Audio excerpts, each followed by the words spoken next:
बिस्मिल्लाहिर्रहमानिर्रहीम। अस्सलाम वालेकुम नाजरीन, मैं हूं शाजिया नैयर और आप देख रहे हैं four corners with Tarar. Washington DC से इस वक्त साजिद तारर साहब मेरे साथ मौजूद हैं, उनको प्रोग्राम में वेलकम कहूंगी।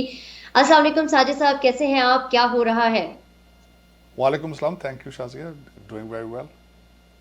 साजिद साहब, जिस तरह से पाकिस्तान के हालात हैं, कुछ बैनुल अक़वामी सतह पर भी पाकिस्तान के लिए कुछ मसाइल चल रहे हैं। 2023 के लिए भारत ने कश्मीर में G20 समिट कराने का ऐलान कर दिया है, जिसके ऊपर पाकिस्तान ने अपने तहफ़्फ़ुज़ात का भी इजहार किया है। इससे कबल भारत की जानिब से कश्मीर की खसूसी हैसियत जो है वो ख़त्म कर दी गई थी। इसके ऊपर भी बैनुल अक़वामी कम्युनिटी की तरफ से किसी किस्म का कोई रद्द अमल नहीं सामने आया। लेकिन क्या आप समझते हैं कि कश्मीर में G20 समिट होना चाहिए?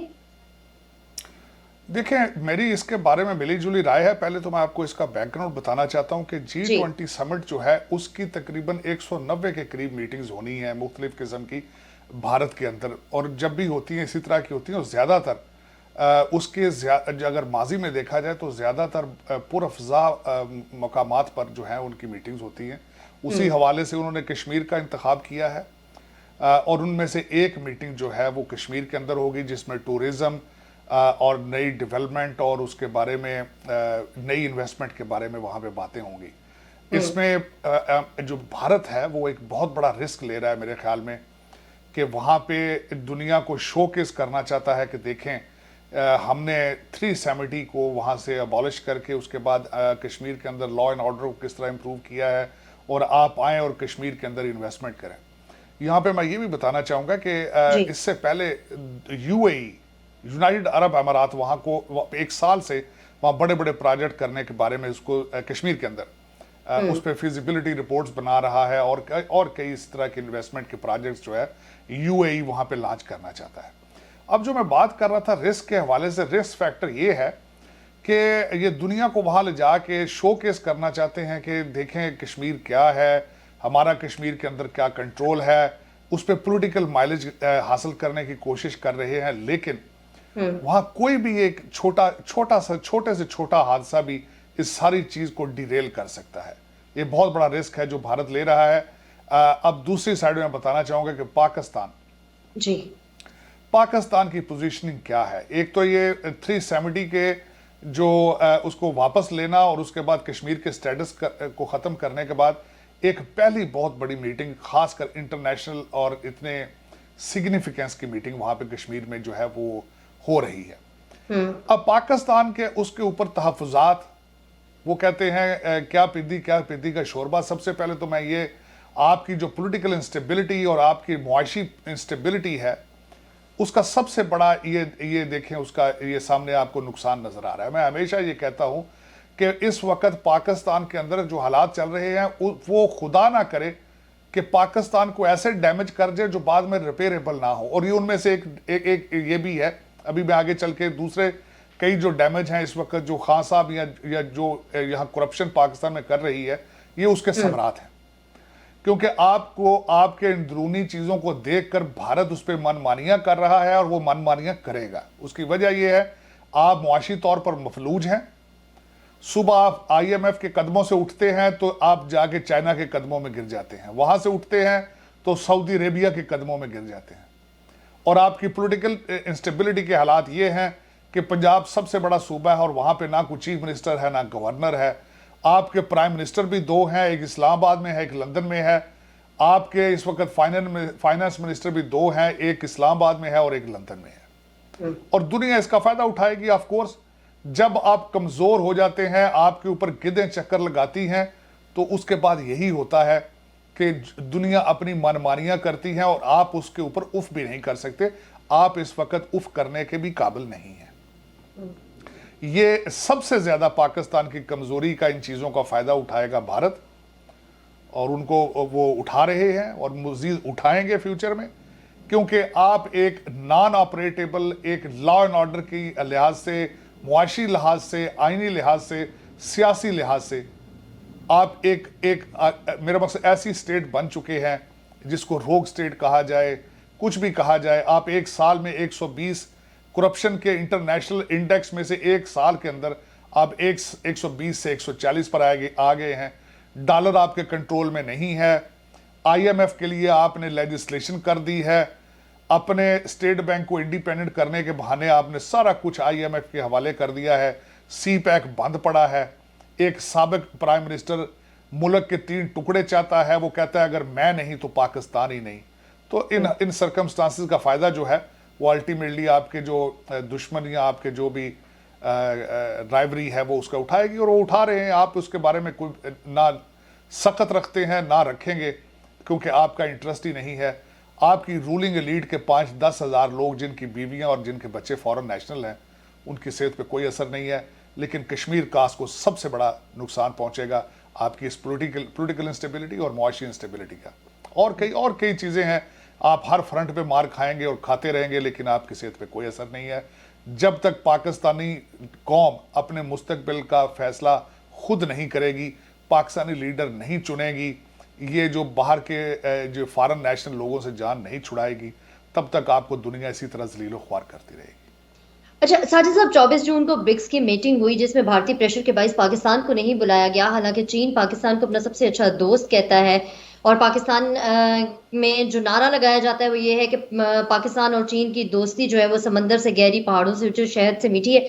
लेकिन इस वक्त ये दोस्ती कहाँ गई कि जब पाकिस्तान को बुलाया जाना चाहिए था ऐसी मीटिंग में, उस वक्त पाकिस्तान को इग्नोर किया। इसके ऊपर आप क्या कहना चाहेंगे?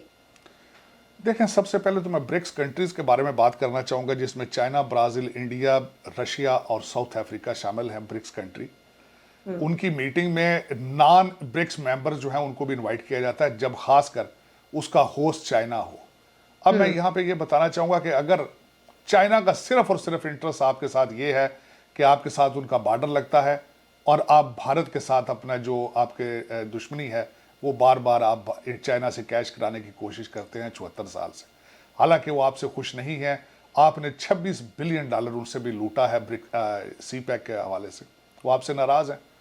अब मैं एक दूसरी बात जो करना चाहूंगा कि चाइना, भारत और पाकिस्तान। चाइना पिछले 50 साल में उसने सारी तरक्की की, और सारी उसकी तरक्की के पीछे उनकी फाइनेंशियल ग्रोथ है। उन्होंने अमेरिका से इंटेलेक्चुअल प्रॉपर्टी को चोरी कर करके वहां पे चीजें डुप्लीकेट करके तो अपनी तरक्की की है, इसमें कोई शक नहीं है।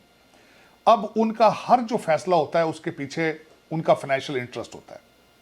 पाकिस्तान को अगले दिन उन्होंने 2.3 बिलियन डॉलर दिए हैं, उसका भी हमारे मिफ्ता इस्माइल साहब ने इंटरेस्ट रेट कौम को नहीं बताया, और ना बताएंगे, क्योंकि मुझे पता है उसकी टर्म्स इतनी सख्त होंगी कि वो बताने वाली नहीं होंगी। अब मैं दूसरा ये बताना चाहूंगा, क्या आपकी दोस्ती में चाइना भारत को एज ए कस्टमर लूज कर सकता है? क्या चाइना आपकी दोस्ती में अमेरिका को एज ए कस्टमर लूज कर सकता है? मेरा जवाब है उसमें नहीं, क्योंकि चाइना का हर डिसीजन उनके फाइनेंस इंटरेस्ट रिलेटेड होता है, और वो कभी भी भारत को एज ए कस्टमर लूज नहीं कर सकता। वो एक खास हद तक आपको सपोर्ट करेगा, उससे आगे नहीं जाएगा। अब इस जो ब्रिक्स के अंदर जो उनकी मीटिंग जिसमें होस्ट वो था, 24 जून को हुई, वर्चुअल मीटिंग थी ये, और भारत के प्रेशर में उन्होंने पाकिस्तान को इनवाइट नहीं किया। इसमें आपको शीशा नजर आना चाहिए पाकिस्तानियों को कि आपके रिलेशनशिप पे आपके साथ सर्टेन लिमिट्स हैं चाइना की, उससे आगे आपको नहीं लेके जाएगा। बल्कि इस वक्त मैं यहाँ ये भी बताना चाहूँगा कि भारत के अंदर एक ऐसा भी एक डायलॉग शुरू हो चुका है, एक ऐसा भी ग्रुप मौजूद है जो ये चाहता है कि चाइना के साथ रिलेशनशिप ठीक करें। अगर भारत के चाइना के साथ रिलेशनशिप ठीक हो जाते हैं तो फिर आप कहाँ जाएंगे? फिर आप किस अपने नेबर को ब्लैकमेल करके पैसे लेने की कोशिश करेंगे? मैं हमेशा ये चाहता हूँ, हमेशा ख्वाहिश ये होती है कि पाकिस्तान को मुआशी तौर पर स्ट्रॉन्ग किया जाए। पाकिस्तानी जो नई जनरेशन है उसके मुस्तकबिल के बारे में सोचा जाए। लेकिन अफसोस ये है कि आपके 4 से 5 हज़ार जो आपकी रूलिंग एलीट है उनके बच्चे खुद तो लंदन पढ़ रहे हैं, उनका कोई इंटरेस्ट नहीं है पाकिस्तान की नई जो जनरेशन है उसके साथ। खान साहब के खुद बच्चे बाहर पढ़ रहे हैं, खान साहब के आसपास जितने 20-25 लोग हैं उन सब की आमदनी डॉलरों में हैं, उनकी बीवियां फॉरेन नेशनल हैं। इसी तरीके से आपके पाकिस्तान के हर डिपार्टमेंट में, हर इंस्टीट्यूशन में एक फैशन है, या उनकी बीवी फॉरेन नेशनल होती है या बच्चे बाहर पढ़ रहे होते हैं वो फॉरेन नेशनल होते हैं। जब तक पाकिस्तानी कौम इन लोगों से जान नहीं छुड़ाएगी, पाकिस्तान तरक्की नहीं कर सकेगा। मैं इसको लिख कर इसको नोटराइज करा के देने को तैयार हूं, क्योंकि मैं 74 साल की हिस्ट्री को बार बार जब मैं खोलता पढ़ता हूं तो शर्मिंदगी के अलावा उसमें कुछ भी नहीं है। अच्छा साजिद साहब,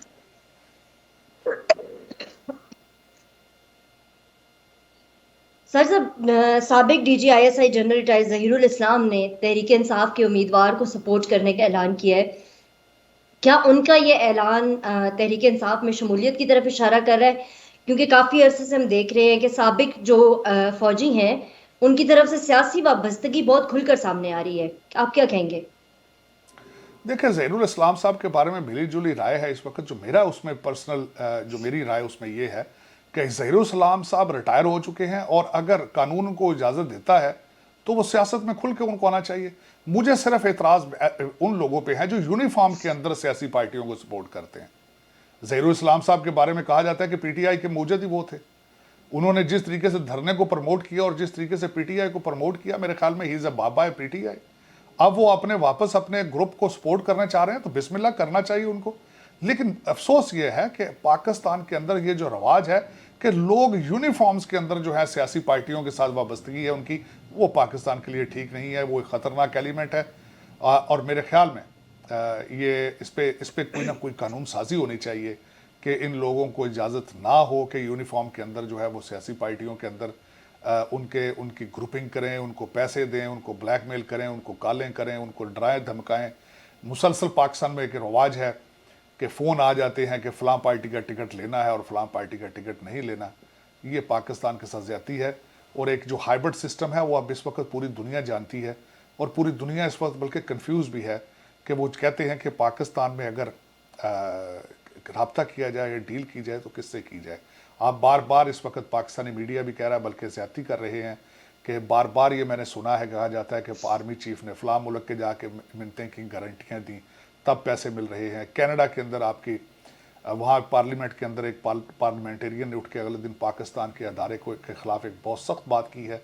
लेकिन उसकी वजह यह है, मैं उनको ब्लेम नहीं करूँगा। पाकिस्तान के अंदर जो हाइब्रिड सिस्टम क्रिएट किया जा चुका है पिछले 74 साल से, ये उसका कसूर है। इस वक्त दुनिया वो उसको समझती जा रही है और उसका खुल के इजहार कर रही है, जो कि पाकिस्तान की सॉवरेनिटी के ख़िलाफ़ है। पाकिस्तान के, मैं समझता हूँ कि जो पार्लियामेंटेरियन ने कनाडा के अंदर जो तकरीर की है, ये मुदाखलत है। ये एक ऐसी चीज़ है कि उस पर एहतजाज तो किया गया है, लेकिन ये कि आप इसको किस तरह करेक्ट करेंगे फ्यूचर में। ज़हीरुल इस्लाम साहब को मेरे ख्याल में उन्होंने जो कुछ किया है ठीक है, as a civilian he has right to do it, जिस तरह मर्जी करें। लेकिन जिस तरह मुझे अभी इसके बारे में मिलिट्री लॉज के बारे में नहीं पता कि रिटायरमेंट के कितना अरसा बाद एक फ़ौजी जर्नैल जो है वो सियासत में खुल के हिस्सा ले सकता है। अल्टीमेटली उसमें कोई गुंजाइश होगी तभी ज़हीरुल इस्लाम साहब जो हैं वो PTI को सपोर्ट करते नज़र आ रहे हैं। लेकिन ये कि पाकिस्तान के अंदर जो इंस्टीट्यूशंस की एक दूसरे के अंदर मुदाखलत है, इसको भी बंद होना चाहिए। इस वरना जो हालात पाकिस्तान के चल रहे हैं वो तशवीशनाक हैं। आप देख रहे हैं कि आप दुनिया में किस तरीके से आइसोलेटेड हो चुके हैं, तनहा हैं। आपको कोई कंट्री, कोई रिस्पेक्ट जो टूटी फूटी थी वो भी इस वक्त मरासले के ज़रिए आपने बिल्कुल अपने आप को चोक कर लिया है। आपने अपने आप को एक कार्नर में कर लिया है। दुनिया आपसे बात करने से डरती है। अच्छा साजिद साहब, सुपर टैक्स के नफाज के हवाले से यकीनन आपके पास इंफॉर्मेशन होगी कि उस नफाज से क्या असरात होंगे और एक आम आदमी की जिंदगी पर उसका क्या असर होगा। मैं चाहती हूँ इसके ऊपर भी आप बात करें। देखिए, टैक्स के लिहाज से अगर देखा जाए तो टैक्स कलेक्शन जो है वो पहले से काफ़ी बेहतर हो चुकी पाकिस्तान के अंदर, लेकिन सुपर टैक्स मैं इसके फेवर में नहीं हूँ। सुपर टैक्स क्या है? उन्होंने इंडस्ट्री के ऊपर टैक्स लगाया है। वो इंडस्ट्री क्या होगी? जिस दिन टैक्स का लागू किया जाएगा उसी दिन शाम को प्राइसें बढ़ा दी जाएंगी। उसी दिन शाम को जिस इंडस्ट्री पर टैक्स लगाया जाएगा उसकी कीमतें बढ़ जाएंगी और फिर उसका बोझ पड़ेगा एक कॉमन आदमी के ऊपर, जो एक आम आदमी जिसकी पहले ही पिस रहा है टैक्सों के अंदर। तो एक तो सुपर टैक्स की डेफिनेशन ये है कि उसका इंडस्ट्री के ऊपर कोई असर नहीं होगा, आम आवाम पे असर होगा। अब मैं दूसरा आजकल फिर पढ़ रहा था कि पाकिस्तान में टैक्सेस बढ़ाए जा रहे हैं, टैक्स कलेक्शन को बढ़ाई जा रही है, दुकानों तक जाया जा रहा है, छोटे बिजनेस तक जाया जा रहा है। लेकिन मेरी उसमें गुजारिश यही है कि जितना आप टैक्स बढ़ाएंगे, मैं टैक्सेशन के हक में नहीं हूँ। अमेरिका के अंदर मैं जिस पार्टी से बिलोंग करता हूँ, वहाँ एक फिलासफी थी, उसको कहा जाता है रेगनिज्म। रेगनिज्म ये कहता है कि आप टैक्स सोल्यूशन नहीं है। सोल्यूशन है कि सर्कुलेशन ऑफ, देखें इकॉनमी किस चीज़ का नाम है? Circulation of wealth. अमीर लोगों के हाथ में पैसे आएंगे तो वो मजीद फैक्ट्रियां लगाएंगे, मजीद बिजनेस इंक्रीज करेंगे और उससे क्या होगा? मैन्युफैक्चरिंग बढ़ेगी, जॉबें क्रिएट होंगी और सर्कुलेशन ऑफ वेल्थ। तेजी से पैसा लोगों के हाथों में से चेंज होगा, लोगों की जरूरतें बढ़ेंगी, आसूदगी आएगी, लोग गाड़ियां खरीदेंगे, पंखे खरीदेंगे, ये चीजें की जाएंगी। तो इसको कहा जाता है टैक्स कट। रेगनिज्म की फिलॉसफी ये थी, मैं उसका फेवर हूं। मैं टैक्सेशन जो होती है सोशलिज्म, सोशलिस्ट।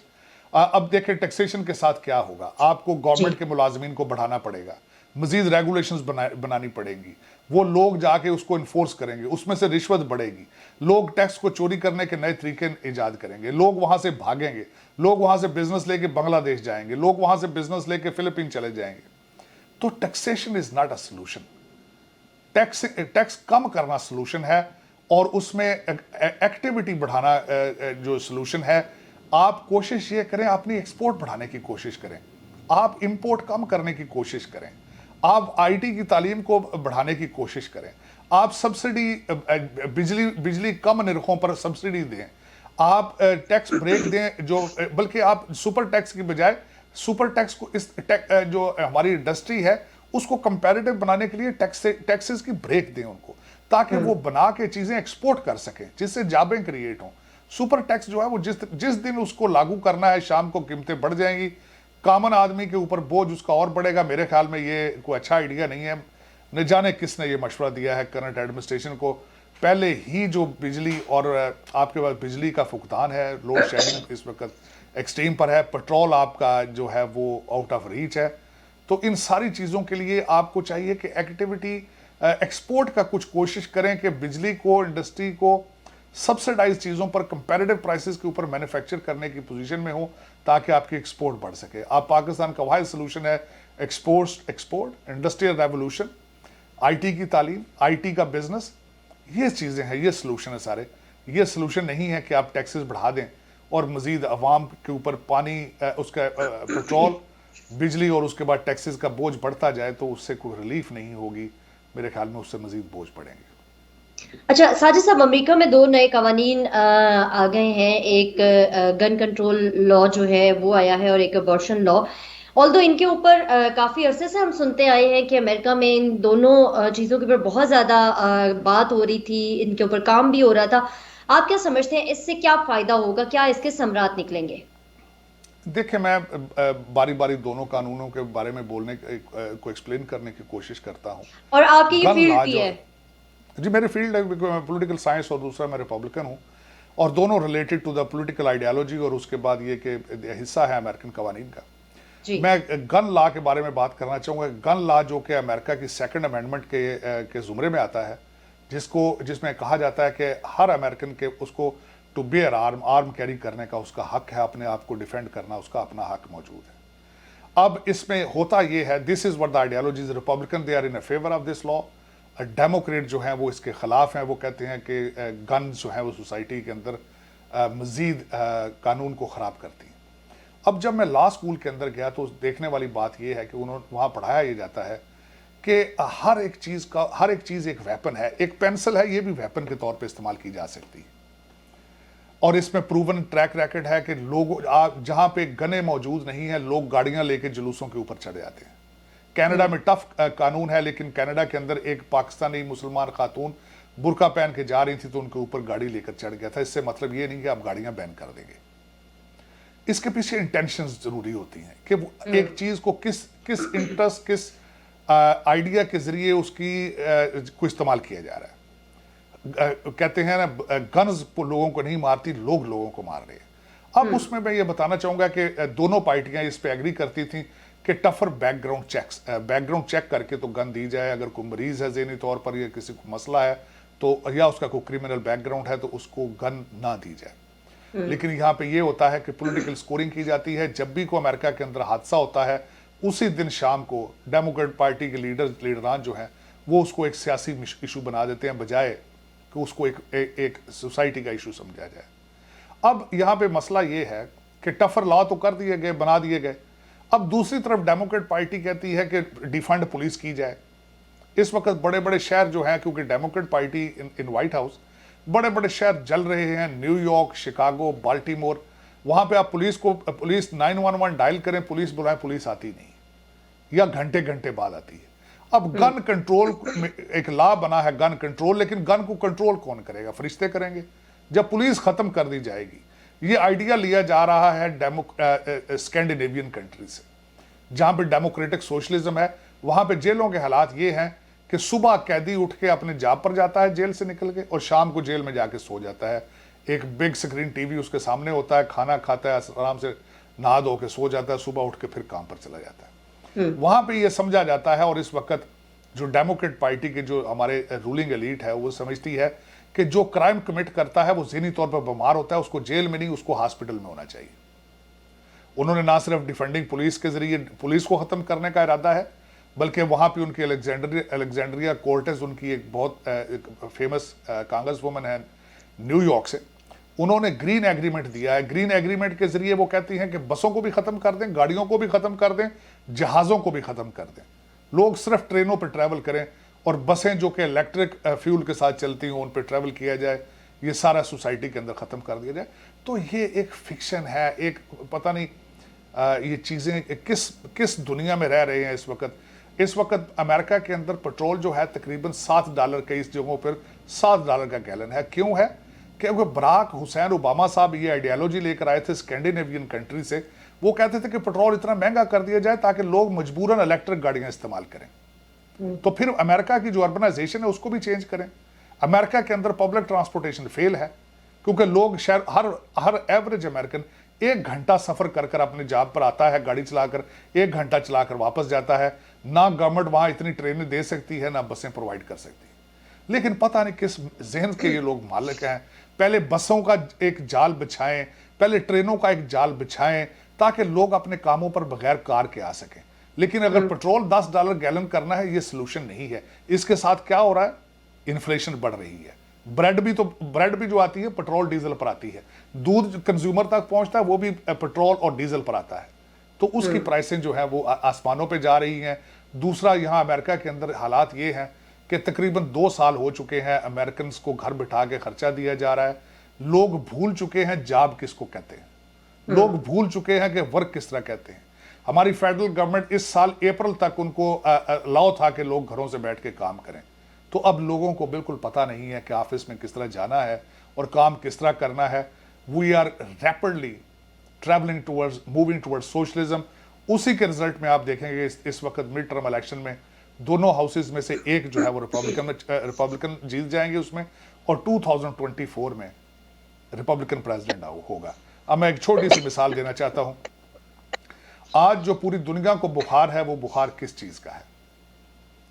आज जो पूरी दुनिया लीडरलेस हो चुकी है वो किस वजह से लीडरलेस है?